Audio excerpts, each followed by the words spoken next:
Hello दोस्तों, मैं शिवानी गुप्ता। स्वागत है आपके अपने YouTube चैनल दक्ष स्टडी सेंटर में। दोस्तों, तो आज के बाल विकास की क्लास में बाल विकास से बहुत ही महत्वपूर्ण प्रश्न आपके सामने लाया गया है दोस्तों, जो कि आपके एग्जाम में 30 नंबर का पक्का है कि आएगा।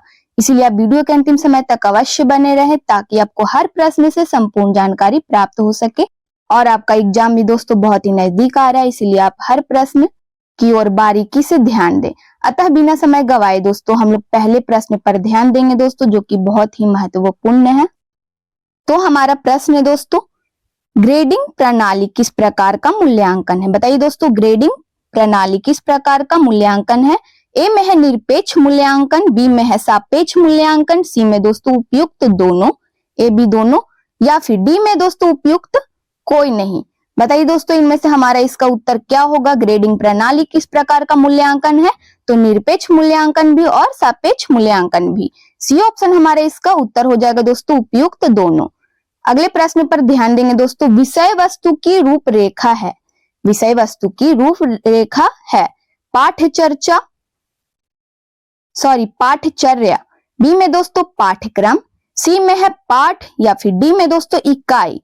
विषय वस्तु की रूपरेखा है, बताइए दोस्तों क्या होगा इसका उत्तर? विषय वस्तु की रूपरेखा है पाठ्यक्रम।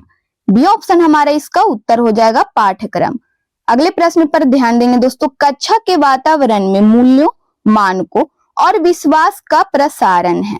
ए में दोस्तों मुख्य पाठ्यक्रम, बी में है छिपा हुआ पाठ्यक्रम, सी में दोस्तों सामग्री पाठ्यक्रम, डी में उपयुक्त में से कोई नहीं। बताइए दोस्तों, इनमें से हमारा इसका उत्तर क्या होगा? कक्षा के वातावरण में मूल्यों, मानकों और विश्वास का प्रसारण है छिपा हुआ पाठ्यक्रम। बी ऑप्शन हमारा इसका उत्तर हो जाएगा। बहुत ही महत्वपूर्ण प्रश्न है दोस्तों। अगर आपको किसी भी प्रश्न का जवाब पता हो तो कमेंट बॉक्स में हमें लिखकर बता सकते हैं। तो हमारा प्रश्न क्या है दोस्तों? अधिगम को प्रभावित करने वाले मनोवैज्ञानिक कारक है। शिक्षक का विषय की प्रकृति, या फिर दोस्तों सी में है छात्रों की जाति, डी में है छात्रों की रुचि। तो इनमें से हमारा इसका उत्तर क्या होगा दोस्तों? बताइए। अधिगम को प्रभावित करने वाले कारक मनोवैज्ञानिक कारक है। बताइए दोस्तों, छात्रों की रुचि। डी ऑप्शन हमारा इसका उत्तर हो जाएगा, छात्रों की रुचि। अधिगम को प्रभावित करने वाले मनोवैज्ञानिक कारक कौन है दोस्तों? तो छात्रों की रुचि। अगले प्रश्न पर ध्यान देंगे, शिक्षण अधिगम प्रक्रिया है। शिक्षण अधिगम प्रक्रिया है सरल से जटिल, मूर्त से अमूर्त, सी में दोस्तों ज्ञान से अज्ञात, ज्ञात से अज्ञात, डी में है उपयुक्त सभी। बताइए दोस्तों, इनमें से हमारा इसका उत्तर क्या होगा? शिक्षण अधिगम प्रक्रिया है सरल से जटिल भी, मूर्त से अमूर्त भी, सी में दोस्तों ज्ञात से अज्ञात भी, उपयुक्त सभी। डी ऑप्शन हमारा इसका उत्तर हो जाएगा, उपयुक्त सभी के द्वारा।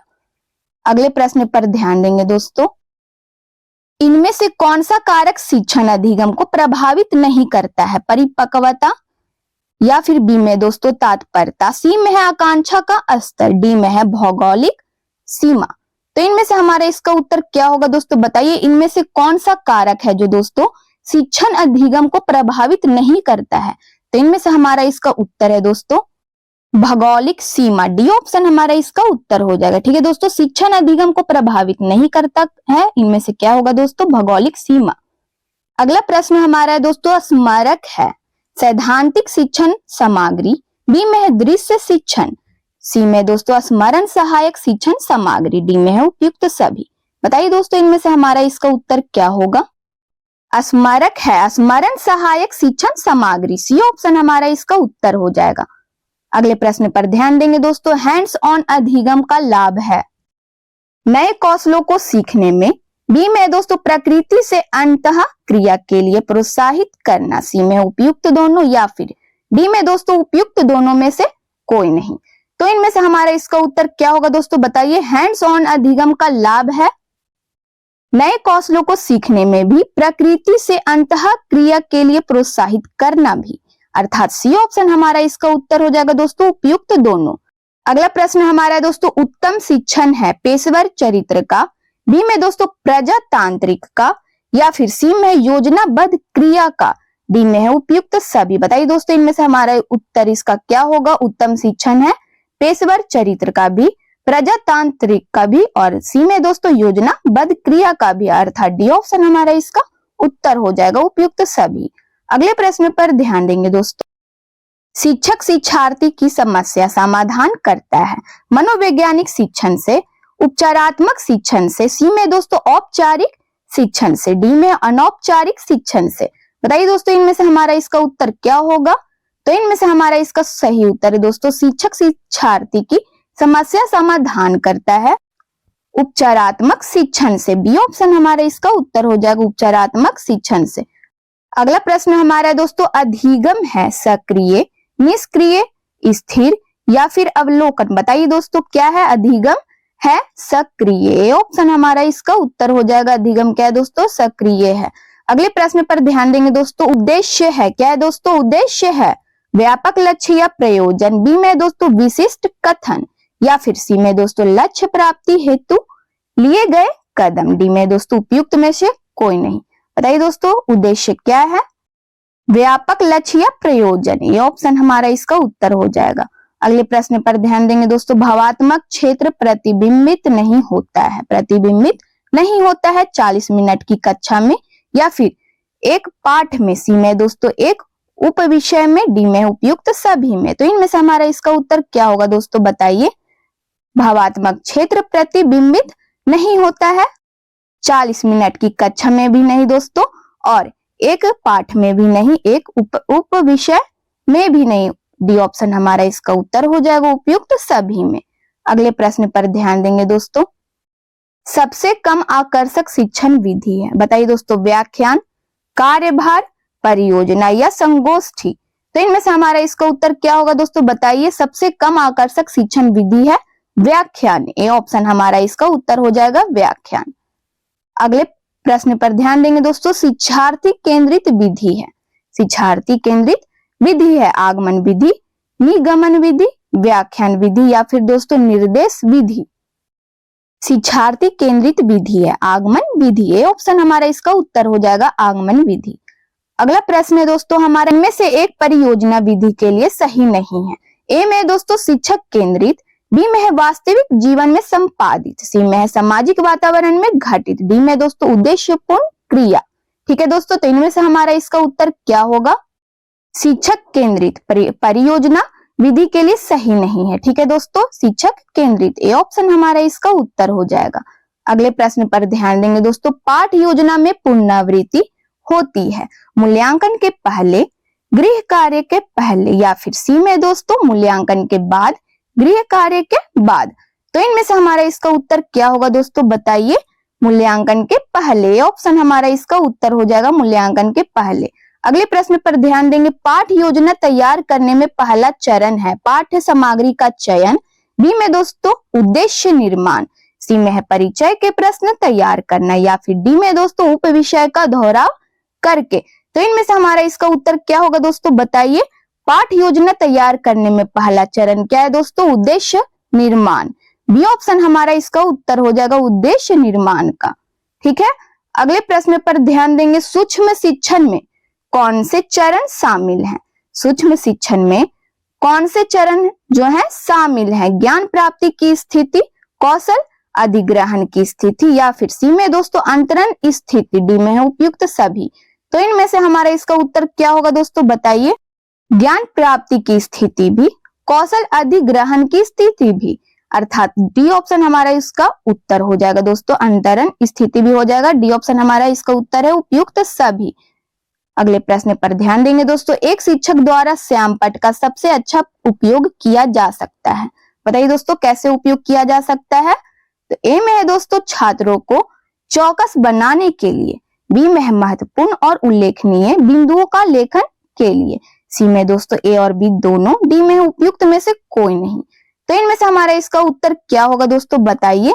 बी ऑप्शन महत्वपूर्ण और उल्लेखनीय बिंदुओं का लेखन के लिए, बी ऑप्शन हमारा इसका उत्तर हो जाएगा। अगला प्रश्न है अभिक्रमिक। अभिक्रमिक अनुदेशन का विकास किसने किया? स्किनर है दोस्तों, ए में है स्किनर ने, बी में दोस्तों पैवलव, सी में है फ्रॉइड, डी में दोस्तों उपयुक्त में से कोई नहीं। बताइए दोस्तों इसका उत्तर क्या होगा? अगर आपको किसी भी प्रश्न का उत्तर पता हो दोस्तों तो आप जल्द से जल्द कमेंट बॉक्स में लिखकर हमें बता सकते हैं। तो इनमें से हमारा इसका उत्तर क्या होगा दोस्तों? अभिक्रमिक अनुदेशन का विकास किसने किया? स्किनर। ए ऑप्शन हमारा इसका उत्तर हो जाएगा, स्किनर ने किया। अगले प्रश्न पर ध्यान देंगे दोस्तों। प्रगतिशील कक्षा परिस्थितिकी तंत्र में बच्चों को देखा जाता है निष्क्रिय अनुकरणकर्ता के रूप में, बी में दोस्तों सक्रिय अनुकरणकर्ता के रूप में, सी है सक्रिय अन्वेषक के रूप में, डी में दोस्तों उपयुक्त में से कोई नहीं। तो इनमें से हमारा इसका उत्तर क्या होगा दोस्तों? बताइए। सक्रिय अन्वेषक के रूप में, सी ऑप्शन हमारा इसका उत्तर हो जाएगा। अगले प्रश्न पर ध्यान देंगे दोस्तों। शिक्षार्थी केंद्रित शिक्षा का प्रमुख सिद्धांत है करके सीखना, नकल करके सीखना, लिख के सीखना, या फिर दोस्तों उपयुक्त में से कोई नहीं। शिक्षार्थी केंद्रित शिक्षा का प्रमुख सिद्धांत क्या है दोस्तों? करके सीखना। अगर हम लोग किसी भी काम को दोस्तों करते हैं तभी हम लोग सीखते हैं, यानी करके सीखना। ये ऑप्शन हमारा इसका उत्तर हो जाएगा। अगले प्रश्न पर ध्यान देंगे दोस्तों। पाठ्य पुस्तक का उद्देश्य होना चाहिए किसी विशेष विषय में पाठ्यक्रम के शिक्षण और सीखने का मार्गदर्शन करना, या फिर दोस्तों बी में है हमारा सोचने की क्षमता को कम करना, सी में है ए और बी दोनों, डी में है उपयुक्त में से कोई नहीं। बताइए दोस्तों इनमें से हमारा इसका उत्तर क्या होगा? पाठ्य पुस्तक का उद्देश्य होना चाहिए किसी विशेष विषय में पाठ्यक्रम के शिक्षण और सीखने का मार्गदर्शन करना, ये ऑप्शन हमारा इसका उत्तर है। अगले प्रश्न पर ध्यान देंगे दोस्तों। विश्वविद्यालय का पुस्तकालय बजट पारित किया जाता है सीनेट द्वारा, कार्यकारी परिषद द्वारा, या फिर दोस्तों सी में है अनुसंधान परिषद द्वारा, डी में है अकादमिक परिषद द्वारा। तो इनमें से हमारा इसका उत्तर क्या होगा दोस्तों? बताइए। कार्यकारी परिषद, बी ऑप्शन हमारा इसका उत्तर हो जाएगा दोस्तों, कार्यकारी परिषद द्वारा। ठीक है। अगला प्रश्न हमारा है दोस्तों। एक अच्छा शिक्षक होना चाहिए साधन संपन्न और निरंकुश करने में, या फिर दोस्तों बी में है साधन संपन्न और सहभागिता, या फिर सी में दोस्तों साधन संपन्न और प्रमुख प्रभावशाली, या फिर डी में है इनमें से कोई नहीं। बताइए दोस्तों। एक अच्छा शिक्षक होना चाहिए साधन संपन्न और सहभागिता में, बी ऑप्शन हमारा इसका उत्तर हो जाएगा। अगले प्रश्न पर ध्यान देंगे दोस्तों। शिक्षण एक पारस्परिक गतिविधि है शिक्षक और अभिभावक के बीच में, या फिर दोस्तों शिक्षक और छात्र के बीच, सी में छात्र और विषय वस्तु के बीच, डी में है दोस्तों उपयुक्त में से कोई नहीं। तो इनमें से हमारा इसका उत्तर क्या होगा दोस्तों? बताइए। शिक्षण एक पारस्परिक गतिविधि है शिक्षक और छात्र के बीच में, बी ऑप्शन हमारा इसका उत्तर हो जाएगा। ठीक है। अगले प्रश्न पर ध्यान देंगे दोस्तों। एक अच्छे मूल्यांकन में ... नहीं होता। बताइए दोस्तों क्या नहीं होता है? वैधता, विश्वसनीयता, या फिर सी में है दोस्तों वस्तुनिष्ठता, डी में है व्यक्तिनिष्ठता। तो इनमें से हमारा इसका उत्तर क्या होगा दोस्तों? बताइए। वैधता, विश्वसनीयता, या वस्तुनिष्ठता, या व्यक्तिनिष्ठता। तो इनमें से हमारा इसका उत्तर क्या होगा दोस्तों? बताइए। ... के जगह पे एक अच्छे मूल्यांकन में व्यक्तिनिष्ठता नहीं होता है, डी ऑप्शन हमारा इसका उत्तर हो जाएगा। तो ये दोस्तों आज की क्लास का हमारा लास्ट प्रश्न था। यदि आप चैनल को पहली बार विजिट करें दोस्तों तो चैनल को अवश्य सब्सक्राइब कर ले, बेल आइकन को ऑल में प्रेस कर ले, वीडियो को लाइक कर ले दोस्तों, और अपने स्टडी ग्रुप में जरूर से जरूर शेयर करें। कमेंट बॉक्स में अपनी प्रतिक्रिया देते रहें। जिन प्रश्नों का जवाब आपको पता हो तो आप कमेंट बॉक्स में लिखकर हमें बता सकते हैं। और बाल विकास का पीडीएफ चाहिए दोस्तों तो दिए गए नंबर पर व्हाट्सएप करें, अपना डिटेल्स भेजें और आपको महाराज सर के द्वारा पीडीएफ प्रोवाइड करा दिया जाएगा। थैंक यू दोस्तों। जय हिंद, जय भारत।